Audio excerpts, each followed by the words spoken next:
right, man, we back. Goodfellas Sports TV. We in the building. Appreciate everybody for checking in. Make sure you hit that subscribe button, bell icon button, share the videos, and let's talk. Right, Inoue says that he had an orbital bone fracture. There's 3 different type of orbital bone fractures.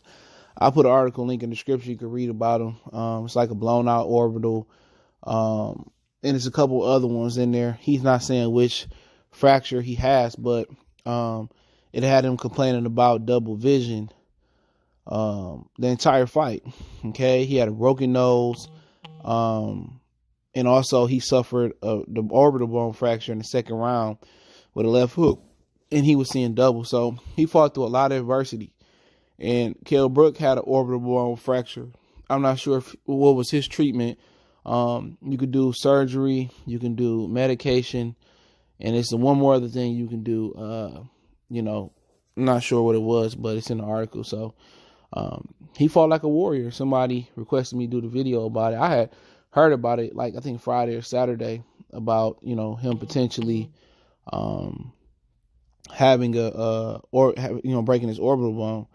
And when Kell Brook did it, man, he couldn't fight on versus Errol Spence, and they had people saying that he quit. And quite frankly, you could say he quit, but at the end of the day, health over anything, health over wealth. And at the end of the day, people be calling you a warrior. You got one eyeball. So it is what it is. But he fought on with it, and plus it's different type of orbital bone fractures. You don't know, Kell Brook could have been in way more pain than Inoue, but they just show you Donaire still can crack. You know what I'm saying? And that's what he was doing. He was cracking.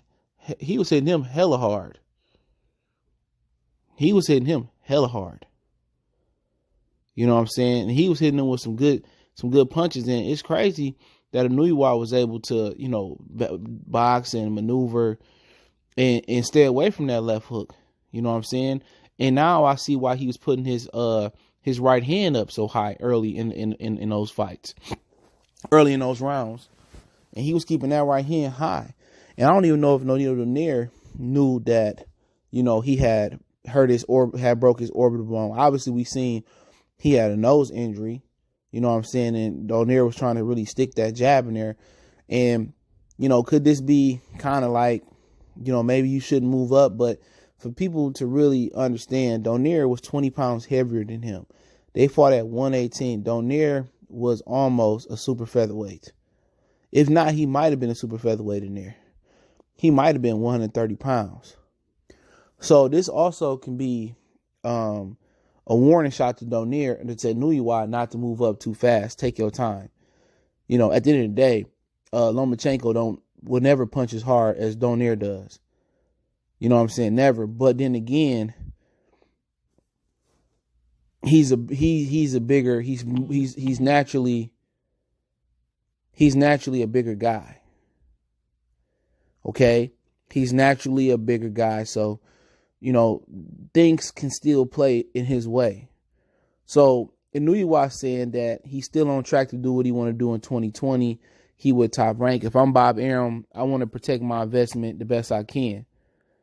No, I don't know if the guy he want to fight, Orbital, is a big puncher. Okay?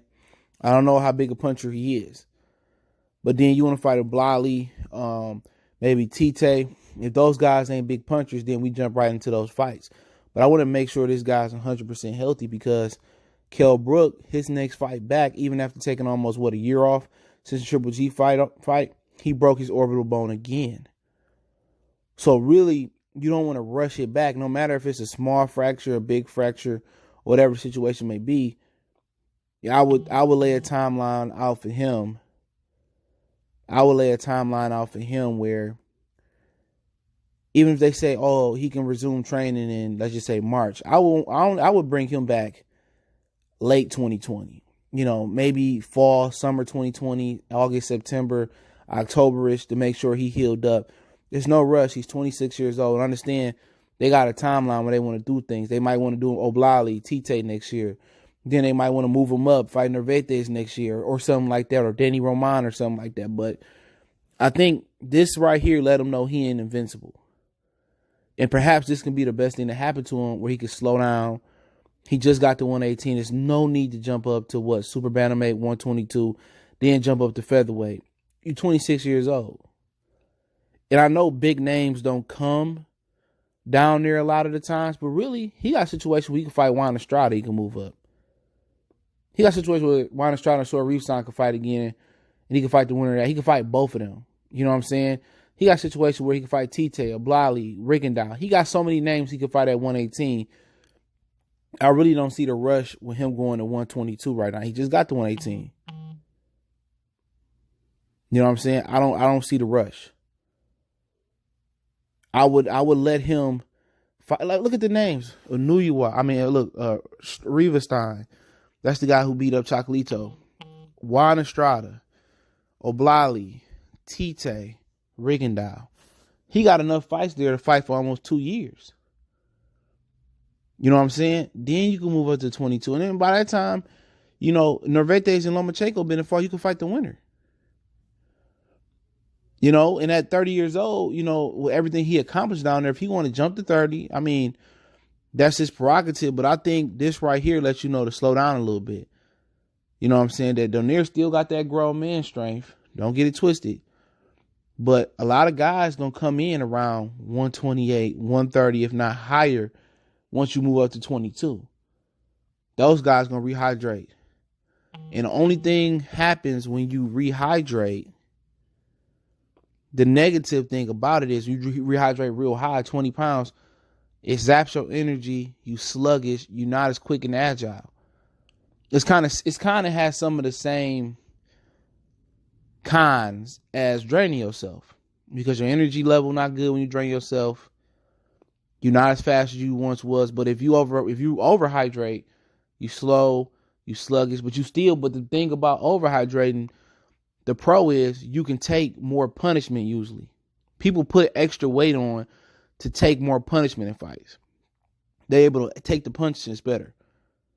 But if you're dealing with a guy that can use angles, like Manny Pacquiao used to use angles when he drained his opponents, and he was able to go to point A, point C, and they're able to box you, that's what a Donaire took. He took a chance. So I'm going to put this extra weight on, and I'm just going to try to, out-muscle him and out-power punch him, which in the same world, had this been a regular fighter, the fighter would have quit. You know what I'm saying? The fighter probably would, an ordinary 118 pounder, Tite or Bliley or Luis Neri. That's another fight he could fight. Luis Neri. They probably would have stopped after that.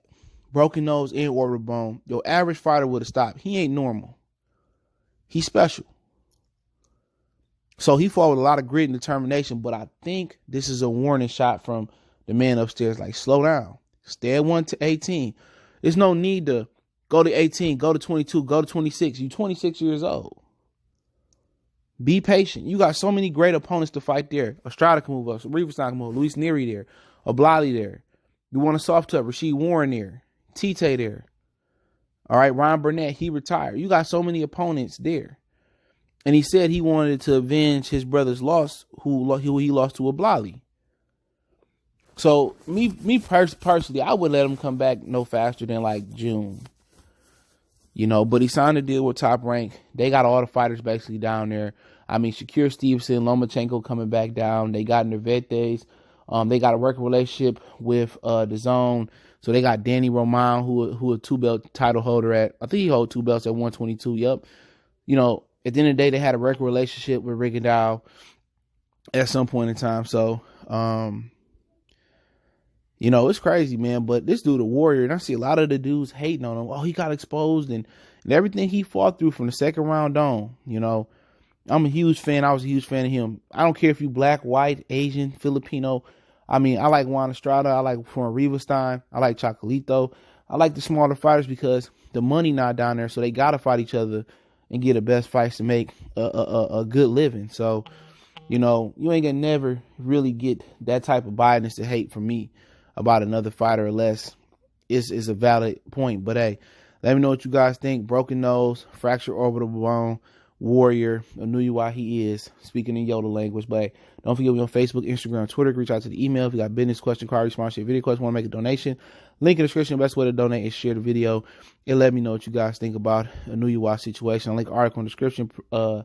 explaining his injuries and rehab a little bit better. One time for the One Time Goodfellas Sports TV.